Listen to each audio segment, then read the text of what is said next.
दोस्तों, इंडिया में आपने अक्सर सड़कों पर एक बोर्ड देखा होगा, सावधान, निर्माण कार्य प्रगति पर है, कृपया गाड़ी धीरे चलाएं। क्वाड यानी quadrilateral dialogue of USA, India, Australia and Japan यानी 4 देशों का एक बनता हुआ अलायंस, जिसे आप सीम टू बी अलायंस कह सकते हैं। 24 सितंबर को क्वाड की पहली इन पर्सन मीटिंग हुई, यानी चारों देशों के लीडर्स की फिजिकल प्रेजेंस वाली मीटिंग। चारों लीडर्स यानी US president Joe Biden, India's prime minister Narendra Modi, Australia's prime minister Scott Morrison and Japanese prime minister Yoshihide Suga. इस मीटिंग की बदौलत क्वाड के कुछ इमीडिएट गोल्स पूरे हो गए। अगर क्वाड के पूरे ज्वाइंट स्टेटमेंट पर नजर डालें तो ये बात साफ हो जाती है कि क्वाड अब कार्य प्रगति पर है वाले मोड में अब एडवांस फेज में आ चुका है। ज्वाइंट स्टेटमेंट एक फैक्ट शीट के साथ अटैच था, जो कि इंटरनेशनल रिलेशंस में देशों के बीच में हुई बातचीत में काफी रेयर होता है। ये बात क्लियर हो चुकी है कि अब इंडिया पैसिफिक का एरिया अब दुनिया की बाकी जियोपॉलिटिकल चीजों को ये डायलॉग शेप देने वाला है। ये डेवलपमेंट चाइना को बहुत खल रहा है, क्योंकि कभी इस ग्रुप को ये कहा जाता था कि ये कभी भी एग्जिस्टेंस या वजूद में नहीं आएगा, फेल हो जाएगा, जबकि सितंबर 24 को इसकी एक्सक्लूसिव बैठक हुई। मे बी आपको एक्सक्लूसिव उतना इंपॉर्टेंट ना लगे, लेकिन इंटरनेशनल रिलेशंस में यकीन मानिए हर एक शब्द मायने रखता है।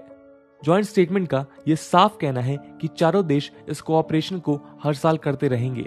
चारों देशों के लीडर्स, फॉरेन मिनिस्टर्स और उनके सीनियर ऑफिशियल्स हर साल मिलेंगे। चारों देश इस स्थिरता को बनाए रखेंगे ताकि एक मजबूत क्षेत्रीय सहयोग यानी रीजनल कोऑपरेशन इन सभी देशों के बीच में बना रह सके।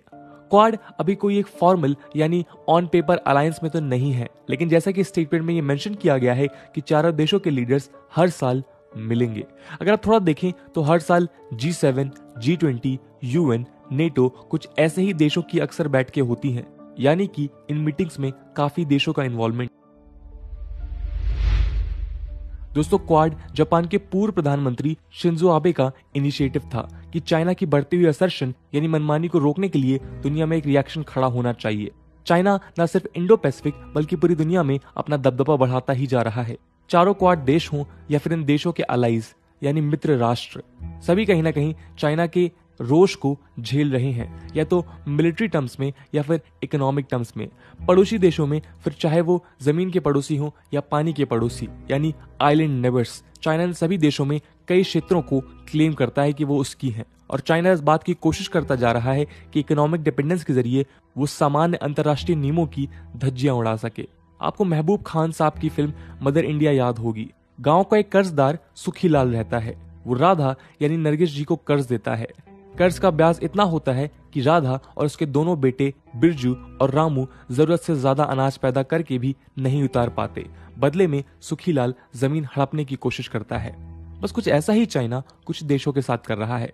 उस स्टेटमेंट में ये बात भी थी कि साथ मिलकर हम सभी फ्री, ओपन और नियम और ऑर्डर यानी कायदे से अंतर्राष्ट्रीय नियमों को प्रमोट करेंगे बिना किसी दबाव के, ताकि इंडो पैसिफिक और इस एरिया के बाहर भी सुरक्षा और प्रॉस्पेरिटी बनी रहे। चारों देश अंतर्राष्ट्रीय नियमों, कानून, नेविगेशन और उड़ान की स्वतंत्रता, विवादों का एक शांतिपूर्ण ढंग से निपटारा, लोकतांत्रिक मूल्यों और हर देश की क्षेत्रीय अखंडता के साथ खड़े हैं। हालांकि भले ही क्वाड के लीडर्स ने कोशिश की है कि ये देखने में एक सिक्योरिटी अलायंस ना लगे, लेकिन सिक्योरिटी की भी बात को कवर किया गया है ताकि बायलेटरल यानी द्विपक्षीय रूट्स और बाकी ऑल्टरनेट रीजनल मैकेनिज्म बनी रह सके, जिससे बीजिंग की बढ़ती मिलिट्री ताकत को एड्रेस किया जा सके। चारों देशों के लीडर्स ने क्वाड को एक मिलिट्री और डिफेंस से ज्यादा बढ़कर एक इंक्लूसिव एजेंडा के तौर पर प्रपोज किया है। Health, education, infrastructure, trade, finance, sensitive sectors में foreign investment, commercial technology, information security और क्लाइमेट गोल्स जैसे तमाम बेहद जरूरी मुद्दों का भी जिक्र उस डायलॉग में है। इस साल की 2021 में मार्च में हुई वर्चुअल मीटिंग के बाद इस पर्सनल मीटिंग से पहले चारों देशों ने फिलहाल चल रहे दुनिया की 3 सबसे बड़ी प्रॉब्लम्स पर भी बात की थी, यानी कोविड-19, क्लाइमेट और नई इमर्जिंग टेक्नोलॉजीज पर।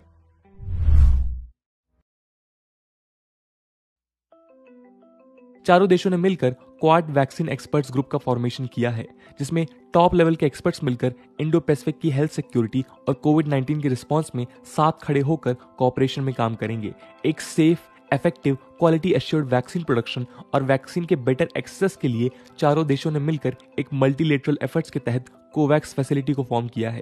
चारों देशों का एक ही टारगेट है कि पूरी दुनिया में कई डिप्राइव्ड कंट्रीज को 1.2 बिलियन, जी हाँ, कोविड की वैक्सीन की 1.2 बिलियन डोज को सेफली और इफेक्टिवली डिलीवर किया जा सके।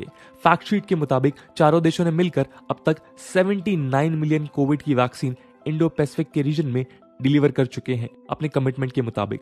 क्वाड की पार्टनरशिप की बदौलत इंडिया में इस साल के अंत तक बायोलॉजिकल ELTD नाम का एक एडिशनल प्रोडक्शन फैसिलिटी इंडिया में फाइनेंस होगा।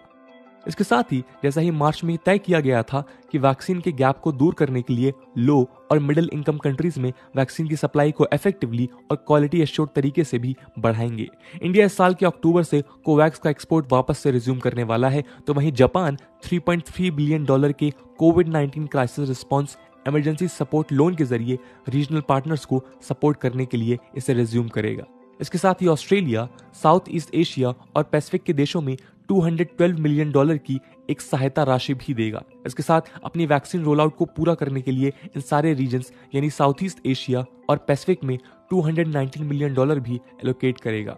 गूगल के फॉर्मर CEO एरिक श्मिड और उनकी वाइफ वेंडी श्मिड ने न्यूयॉर्क में एक ऑर्गेनाइजेशन को एस्टैब्लिश किया, श्मिड फ्यूचर्स। ये ऑर्गेनाइजेशन दुनिया भर के टेक्निकल स्टूडेंट को साथ लाती हैं ताकि फ्यूचर के लिए और भी इनोवेशन किया जा सके। तो श्मिड फ्यूचर्स की देखरेख में क्वाड फेलोशिप भी होगी ताकि चारों देशों और मल्टीनेशनल ऑर्गेनाइजेशंस जैसे Accenture, Blackstone, Google, firm Mastercard और वेस्टर्न डिजिटल की मदद से ऐसे स्टूडेंट्स को एक साथ लाया जा सके। इस फेलोशिप के जरिए साइंस, टेक्नोलॉजी, इंजीनियरिंग और मैथमेटिक्स के ग्रेजुएट स्टूडेंट्स को 100 फेलोशिप्स दी जाएंगी और ऐसा करने के पीछे का मकसद है कि लाइक माइंडेड पार्टनर्स के जरिए क्वाड की एक फ्यूचर जनरेशन को तैयार किया जा सके। दोस्तों, इस साल सेमीकंडक्टर चिप्स की एक ड्रास्टिक शॉर्टेज की वजह से दुनिया की कई इंडस्ट्रीज या तो अभी रुकी हुई हैं या फिर बहुत ही कम प्रोडक्शन में चल रही हैं और क्वाड की कंट्रीज इससे अलग नहीं रही हैं। इंडिया की सबसे बड़ी मार्केट कैप वाली ऑटोमोबाइल कंपनी मारुति सुजुकी का इस शॉर्टेज की वजह से प्रोडक्शन 60% तक कम हो गया है। तो फ्यूचर में ऐसी सिचुएशन ना आए, इसके लिए चारों देशों ने चिप्स की कैपेसिटी और सप्लाई वल्नरेबिलिटीज को एड्रेस करने के लिए भी पैक्ट साइन किए हैं। चाइना दुनिया को एक सस्ती चिप अवेलेबल कराने में सबसे आगे है और जिसकी वजह से कई डेवलप्ड कंट्रीज भी चाइना के ऊपर डिपेंडेंट है।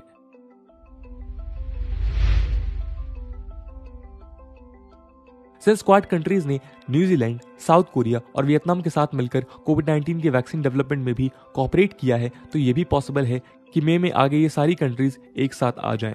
चारों देश ब्राजील और इजराइल के साथ मेडिकल कोऑपरेशन, इकोनॉमिक रिकवरी और ट्रैवल प्रोटोकॉल्स पर भी बात कर रहे हैं और ब्रिटेन भी क्वाड के साथ 5G टेक्नोलॉजी और आर्टिफिशियल इंटेलिजेंस पर काम करना चाह रहा है।